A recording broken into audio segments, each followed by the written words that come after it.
Hello friends, welcome back to Gold Well Official Channel. இன்னைக்கு இந்த வீடியோல என்ன பார்க்க போறோம்னா சைனாவை இந்தியா பீட் பண்ணி ஒரு மிகப்பெரிய வல்லரசு நாடா எப்ப மாறும். அதே மாதிரியே இந்தியா கன்சிஸ்டன்சி அப்படிங்கிறது ஒரு ஜிடிபில தொடர்ந்து இருந்துச்சுன்னா, அதாவது ஒரு அரௌண்ட் 6.5% வந்து தொடர்ந்து ஒரு 10 வருஷத்துக்கு கரெக்டா சொல்ல போனா 2037 வரைக்கும் இருந்துச்சுன்னா, இந்தியா சைனாவையும் பீட் பண்ணி ஒரு மிகப்பெரிய சக்தி மிகுந்த நாடா இந்த உலகத்துக்கு இருக்க போகுது. அப்படின்னா சைனாவினுடைய வீழ்ச்சி ஆரம்பிச்சிருச்சா? அதை பத்தி தான் டீடைலா நீங்க பதில பார்க்க போறோம். வணக்கம் நண்பர்களே. ஃபர்ஸ்ட், ஏசியால கிட்டத்தட்ட 50 கண்ட்ரிக்கு மேல இருக்கு. பட் 2 முக்கியமான கண்ட்ரி எப்பவுமே சைனாவும் இந்தியா தான். அதுக்கு முக்கியமான காரணம் பாப்புலேஷன் அதிகமா இருக்க கண்ட்ரி, அதே மாதிரியே டெக்னாலஜில ரொம்ப பவரா இருக்கிறது சைனா தான்.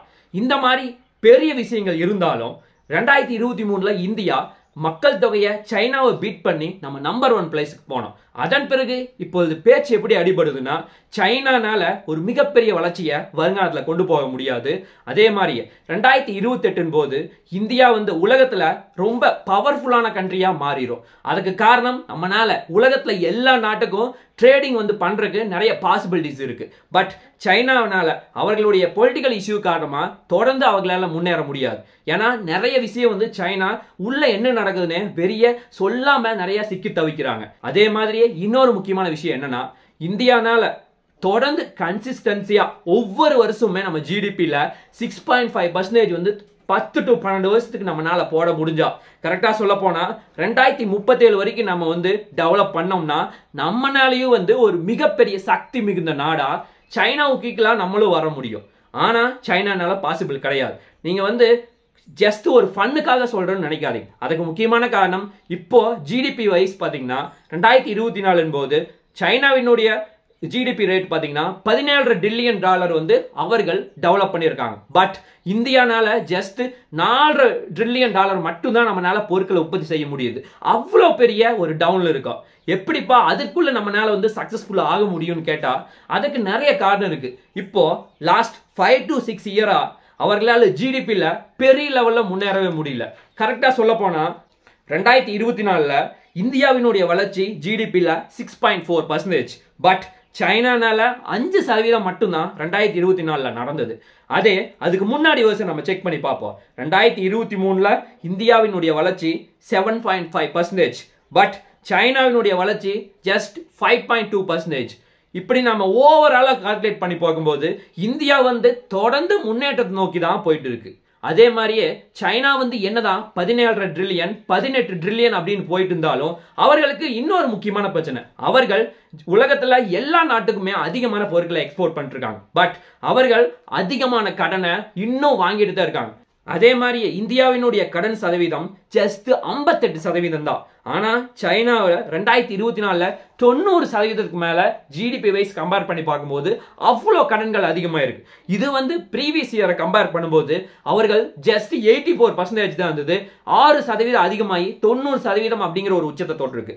சரிப்பா, இந்தியா வந்து 2023ல 81% இருந்த கடனை 58% குறைஞ்சிருக்கோம். அதாவது இந்தியா வந்து தொடர்ந்து முன்னேற்ற பாதை நோக்கி தான் போயிட்டு இருக்கு. அதுல எந்த மாற்றமுமே கிடையாது. அதாவது இந்தியால ஜெனரலா பேசிப்பாங்க, இந்தியா வந்து பெரிய லெவல்ல டெவலப் ஆகல, நான் வெளிநாட்டுக்கு போய் வேலைக்கு போறப்பா அப்படின்லாம் நிறைய பேர் சொல்லுவாங்க. ஆனா இனி வந்து உலகம் அப்படியே தலைகீழ மாறப்போகுது. இந்தியா வந்து ஒவ்வொரு ஸ்டெப்பா முன்னோக்கி போக போகுது. அதே மாதிரியே உலகத்துல இருக்க நிறைய நாடுகள் வந்து இந்தியாட்ட தான் நாங்க ட்ரேடிங் பண்ண தயாரா இருக்குன்னு சொல்றாங்க. அதுக்கு ஒரு மிகப்பெரிய ஸ்ட்ரென்த் என்னன்னா இந்தியாவினுடைய யூத்ஸ் தான். ஏன் அப்படின்னா இந்தியாவினுடைய யூத் வந்து அரௌண்ட் 65% வந்து 18 வயசுல இருந்து 45 வயசு வரைக்கும் கரெக்டா சொல்ல போனா எல்லாருமே வேலை செய்யறீங்களா இருக்காங்க. அதனால எந்த ஒரு ஃபாரின் கம்பெனி இந்தியாவுக்குள்ள வந்தாலும் அங்க ஒரு பெரிய லெவல் வளர்ச்சியை அவங்களால பார்க்க முடியும். அதே மாதிரியே அந்த வளர்ச்சி மட்டும் இல்லாம நம்மனால எவ்வளவு வேணாலும் நம்ம பொருட்களை உற்பத்தி செய்யறதுக்கு சக்தி இருக்கு. ஆனா இப்ப சைனாவினுடைய என்ன பிரச்சனைனா, அவர்கள் எந்த பொருளை வெளிநாட்டுக்கு ஏற்றுமதி பண்ணாலும் அவர்கள் அங்க ஏதாவது ஒரு ட்விஸ்ட் வச்சு அந்த நாட்டுக்கு ஆப்பு வைக்கிற மாதிரி தான் ஏதாவது பண்றாங்க. அதனால அதுக்கு பதிலா நம்ம இந்தியாவே சூஸ் பண்ணிக்கலாம் அப்படின்னு சொல்லி உலகத்துல எல்லா நாடுமே நம்புறாங்க. அதே மாதிரியே அங்க பொலிட்டிக்கல் வைஸ் நிறைய இஷ்யூஸ் வந்து தொடர்ந்து நடந்துட்டு இருக்கு. அதுவும் ரீசெண்டா சொல்லணும்னா அங்க ஆப்பிள் போன் வந்து கிட்டத்தட்ட 80% மேல, அதாவது ஒரு 2 இயர்ஸ்க்கு முன்னாடி 100% தயாரிச்சுட்டு இருந்தாங்க. பட் இப்போ 15% இந்தியாவுக்கு ஷிஃப்ட் ஆயிருக்கு. அதுக்கு முக்கியமான காரணம் அங்க பொலிட்டிக்கல்ல நிறைய இஷ்யூ போயிட்டு இருக்காங்க. எல்லாரும் இந்தியாவுக்கு வர ஆரம்பிச்சிருக்காங்க. அதே மாதிரியே உலகத்துல இருக்க நிறைய நாடுகள் இன்னும் இந்தியாவுக்காக தயாரிக்கணும், இந்தியாவில் தயாரிக்கணும் அப்படின்னு சொல்லி நிறைய பேர் முயற்சி செஞ்சுட்டு இருக்காங்க. அந்த வரிசையில இனி டெஸ்லா, ஹுண்டாய் இந்த மாதிரி அமெரிக்காவில் இருக்க ஹார்லி டேவிட்சன் இந்த மாதிரி பைக் எல்லாமே இந்தியாவுக்குள்ள வரப்போகுது. இந்தியாவில் தயாரிக்கவும் போறாங்க. புது ஃபேக்டரி கொண்டு வர போறாங்க. அதே மாதிரி இன்னொரு முக்கியமான டேட்டா சொல்லணும்னா, இந்தியாவில் ஒருத்தங்க இன்வெஸ்ட் பண்றாங்க அப்படின்னா அவர்களுக்கு முக்கியமான தேவை அப்படின்னா ஃபர்ஸ்ட் நம்ம பார்த்தோம்னா நம்ம நாட்டினுடைய இன்ஃப்ராஸ்ட்ரக்சர், அதே மாதிரி அங்க இருக்க ஹியூமனுக்கு எல்லாத்துக்குமே ஒரு ஒர்க்கர்ஸ்க்கு நிறைய ஸ்கில்ஸ் இருந்தா மட்டும்தான் அவர்களை டெவலப் பண்ண முடியும். அதனால இந்தியா என்ன பண்றாங்க, இதற்காகவே இன்ஃப்ராஸ்ட்ரக்சரை நம்ம நாட்டில் நல்லபடியா இருந்தா தான் அங்கிருந்து வெளிநாட்டுக்கு ஏற்றுமதி பண்ண முடியும். அதுவும் முக்கியமா 2025 பட்ஜெட்ல இந்தியா கிட்டத்தட்ட 5 லட்சம் கோடி இன்ஃப்ராஸ்ட்ரக்சர் டெவலப் பண்றதுக்காக ஒதுக்கி இருக்காங்க. இது எல்லாமே ஒவ்வொரு ஸ்டேட்டுக்கும், அர்பன் ஏரியாவுக்கு மட்டும் 1 லட்சம் கோடி ஒதுக்கி இருக்காங்க. ஏன் இவ்வளவு பெரிய ஒரு கன்ஸ்ட்ரக்ஷனுக்காக இவ்வளவு பட்ஜெட் நம்ம ஒதுக்குறோம்னு செக் பண்ணி பார்த்தா அதுக்கு முக்கியமான காரணம், நம்ம ஒரு ரோடு கரெக்டா இருந்தா தான் ட்ரேடிங் அப்படிங்கிறது ரொம்ப வேகமா போகும், டைமிங் மிச்சமாகும், கரெக்ட் டைம் டெலிவரி ஆகும். இந்த மாதிரி பல விஷயங்கள் இருக்கு. அதே மாதிரியே இன்னொரு முக்கியமான டேட்டா சொல்லணும்னா, இந்தியா 2047க்குள்ள நம்ம நாட்டில் இருக்க 8 ஸ்டேட் $1 ட்ரில்லியன் ஒரு வருஷத்துல $1 ட்ரில்லியனுக்கு மேல உற்பத்தி செய்ய முடியும் அப்படின்னு சொல்லி ப்ரெடிக்ட் பண்ணிருக்காங்க. அதுவும் முக்கியமா எந்தெந்த ஸ்டேட் வருதுன்னா, மகாராஷ்டிரா, தமிழ்நாடு, உத்தரப்பிரதேசம், கர்நாடகா, தெலுங்கானா, மத்திய பிரதேசம், குஜராத், ஆந்திர பிரதேஷ், இது எல்லாமே $1 ட்ரில்லியன் மேல பொருட்களை உற்பத்தி செய்யக்கூடிய தன்மை இருக்கிற நாடா ஸ்டேட்டா மாறப்போகுது. இது இந்தியாவுக்கு ஒரு மிகப்பெரிய பாசிட்டிவா பார்க்கப்படுது.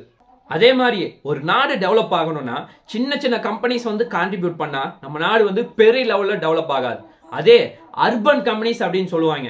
ஆக்சுவலா ஒரு நாட்டில் $1 பில்லியன் மேல இன்வெஸ்ட் பண்ணி பெரிய தொழில் பண்ணாங்கன்னா அவர்களை தான் அர்பன் கம்பெனிஸ் சொல்லுவோம்.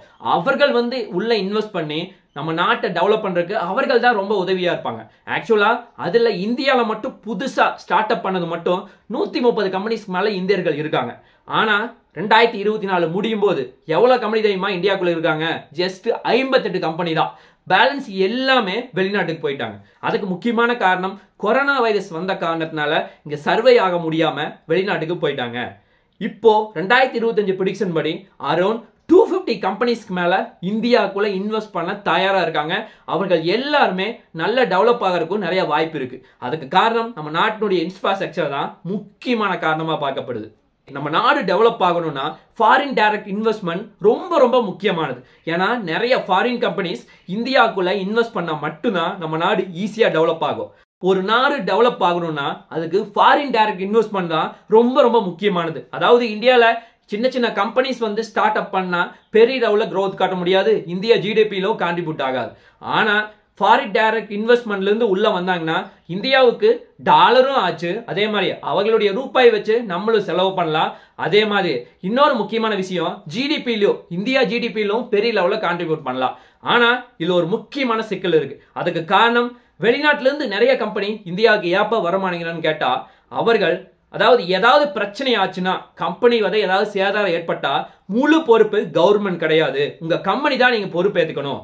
எக்ஸாம்பிளுக்கு சொல்லணும்னா திடீர்னு உங்க கம்பெனி தீப்பிடிச்சு எரிஞ்சிச்சுன்னா ஃபாரின் டைரக்ட்ல இருந்து உள்ள வர்றாங்கன்னா அந்த company full and full government பொறுப்பு கிடையாது, நீங்க தான் பொறுப்பு, நாங்க பொறுப்பேற்க முடியாது அப்படின்னு சொல்லி சொல்றாங்க.